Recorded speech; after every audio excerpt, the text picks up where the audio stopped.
Hey everyone, James Reeves, you're watching Jim Port's Dumb Name. Great content. I'm here with my close personal friend, Ian McCollum. Ian, it's an honor. Ian is going to show us the most on-brand vehicle of any personality on YouTube. I know more of you are familiar with Ian than you are of me. Ian's been doing this for a long time. How long is Forgotten Weapons? Maintenant, 13 ans. 3 years, something three. I caught the three. It's been about 13 years full time at this 13 years. And you've done a hell of a job building a brand for yourself, putting out great, unique content. And like I said, building a brand. The beret, the French, Citroen, it's so on brand. And I love it so much. And that's also why I like you and enjoy being friends with you as a person, is how consistent and on brand you are. I knew nothing about this car. We just drove it around a little bit. You kind of gave me a little brief orientation, but I want you to tell me more. Let's start with, what is it? So I think probably the best way to think about this is that it is the third leg, or maybe the fourth leg, of the group of cars that would include sort of the Mini, the Fiat 500, the Volkswagen Beetle, the Citroen 2CV. Maybe less so the Mini. But the original intent of this was to create a very economical, low maintenance car that you could use in rural France to replace a horse and carriage. So 2CV means deux chevaux vapeur, which is two steam horses. The idea was this will do the job of two horses. Actually also fairly similar to the use of the Jeep in the US after World War II. A lot of farmers bought surplus Jeeps after the war, and then they used them for tilling and for, well, primarily going to church on Sunday, getting the groceries, maybe taking some stuff into town, bringing some supplies back to the farmstead. That was a lot of what this was intended for. So it was originally developed in the 1930s, and they were basically like just about ready to take it to market in 1939, and then Germany invaded. Sure. The war started. Right. And that'll put the brakes on your civilian vehicle design. Yeah. And this whole project went underground. The owner, the guys running Citroen, were very much anti-Nazi. They didn't want this to be taken over as a German project like the Kugelwagen. And so all the prototypes were hidden. Today, I think there are 3 or 4 or 5 of the prototypes that still survive as a result of that process. But they came back after World War II, made a few adjustments to it. Originally, it had like magnesium bits and aluminum. It was originally aluminum sheeting to keep it light, but the price of aluminum went up a lot. And they ultimately released it in the late 40s. And what's funny about that, if you said this is 1942, 1945, 1958, 1965, I would believe you. Yeah, that fits. But it's not. It's not. And this was surprising to me. In fact, you showed me a photo when I said, Ian, can I please record this, because I think it's just such a neat car. You said, James, it is a 1988. And I was shocked.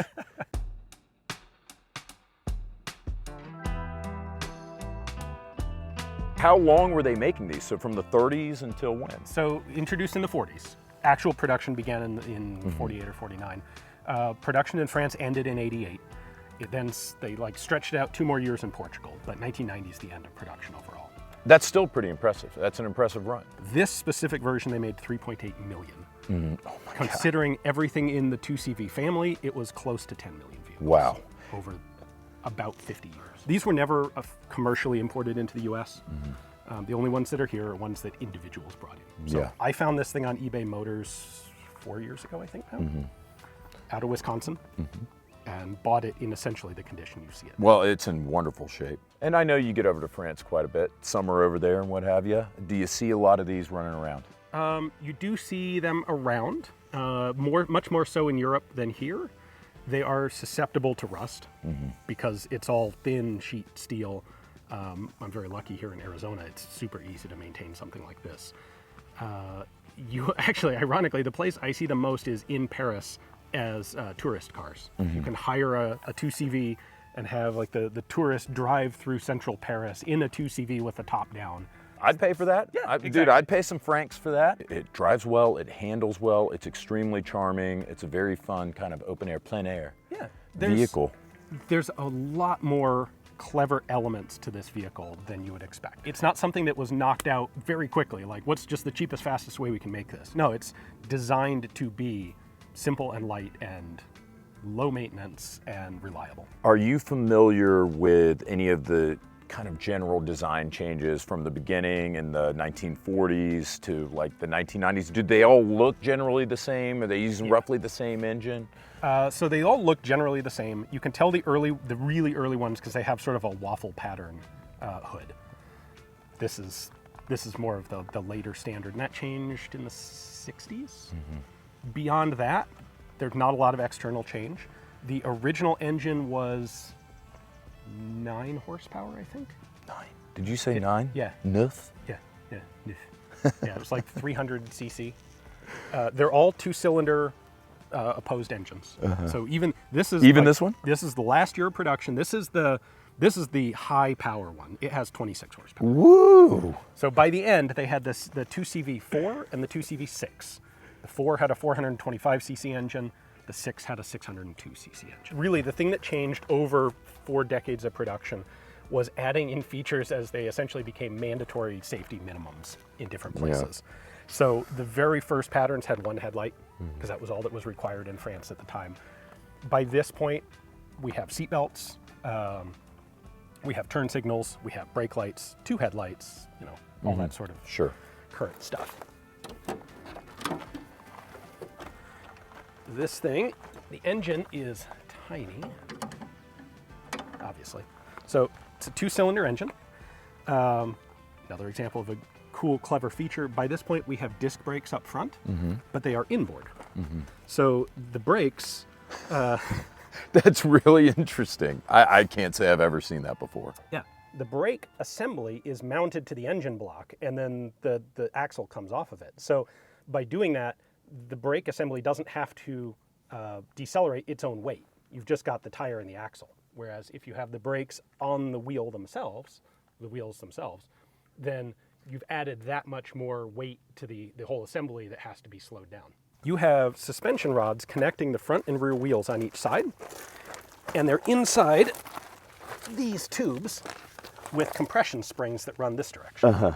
So as you turn, like if I take a sharp turn to this side, the wheelbase on the left lengthens and the wheelbase on the right shortens. That's brilliant. That's pretty brilliant.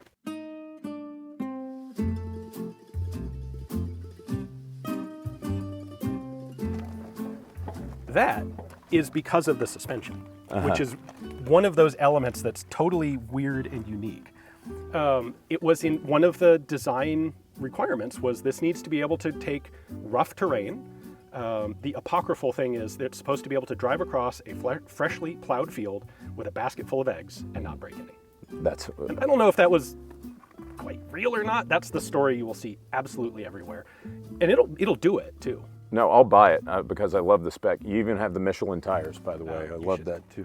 Do you know the mileage? I have no idea. Yeah.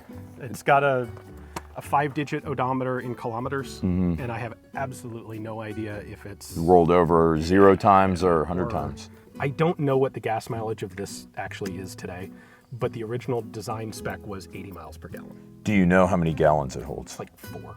Okay. Yeah, so that's all it needs if you're getting like roughly 80 20 miles. liters, I think. It's worth pointing out, the transmission is here. So that's the engine. That's the transmission. You'll see the stick shift. You saw it while we were driving. Yeah. It's basically a French bolt-action rifle. It's like in, out. And there it is, right there. That's it. Because the whole thing is so short that you don't have a transmission tower in the driver's compartment. It's sitting out here. So you have this connecting rod. So the transmission itself operates like a regular, what you'd expect. But because you've got that horizontal connecting rod, the driver actually operates it as a push-pull instead of a, front, back, left, right. It's a lot roomier than you'd think from the outside. And that's largely because the body is so incredibly thin that, on a modern car, you've got so much safety factor from, door paneling and side paneling being really thick. The door is so thin, you cannot have roll-down windows because there's no space for them inside. And so instead, you get fold-up windows, 2 pieces of flat glass. Don't have to replace the motor on this. That's the nice part. Yeah. And if they break, it's flat glass. The windshield is flat glass. Flat, everything on it. Like there's no curved glass. It's all super inexpensive to Sure, to replace. another great design feature. So like this is the primo gauge cluster by the end of production. I've got a gas gauge, I've got a voltmeter, I've got a speedometer in kilometers. See the little orange stripes? That's recommended shift points. Oh, brilliant. Kind of cool. Yeah, that is. Yeah. Shift guide. So AR is reverse, and then it's reverse, 1, 2, 3, 4. It is a 4-speed. Technically, the maximum speed of this is 71 miles an hour. I've gotten it up to about 60. That's impressive. And remarkably, it feels good at 60. It feels smooth. It feels like a normal, real car, even going 60 miles an hour. I've not taken it on the highway. I don't really want to. Because I wouldn't either, if you get in an accident in this thing, you're just You're, dead. you're dead. Yeah, you're smoked. Yeah, That's it. It's like running over a tin can. Yeah, c'est fini. Yeah, absolument. Look, it's the wiring system. The whole wiring system. We've got turn signals, but they don't turn off. So You manually. you have to manually deselect the turn signal. This is lights and horn. Perfect. Very Perfect. Very horn, yeah. Pump for windshield wiper fluid. Windshield wiper. Wait. Pump. So like Yeah. you're manually pumping the. Yes. Okay. I Excellent. have no fluid in it. It may not even work. I don't. If it's raining, I don't drive this thing because it's Arizona, so it's not raining much. Sure. Okay. That's the wiper speed. That's it. That's it. You get That's the it. one You speed. get on, off, and then You have to time it. yeah. And I can't reach the other one to put it down. Like I said, I don't drive it if it's raining. What is that? This tells you if your brake fluid is low. This checks to make sure that bulb works. I love it. I love it. No, Like, that's brilliant. What's the one thing that would really be a problem if you're driving this and something breaks? The brakes stop working. Right, You're sure. going to die. So Right. this is the vent, which is Oh, so for the air to come in from the outside. that's the vent. This allows me to change the angle of the headlights. Why is that important, you think? In theory, it's because if you have a lot of load in the vehicle, it will shift the okay. whatever you call that. Yeah, like shift the angle of the headlight, and so.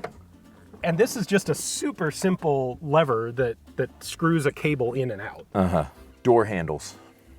This guy. That's it. That's and it. then You got one right there. do they lock? Yes, but like what's? Yes, I can. Somebody lock the could just doors. rip open with their bare hands, rip the top open. So this is normal. This is the standard top. You can open it just at the front here to have like a convertible to drive. It rolls all the way back as part of its utility function. If I need to transport 2x4s, I can roll the top all the way back. I can stick them up. I can take the back seat out. Some of the back seats are just literally like clip and remove.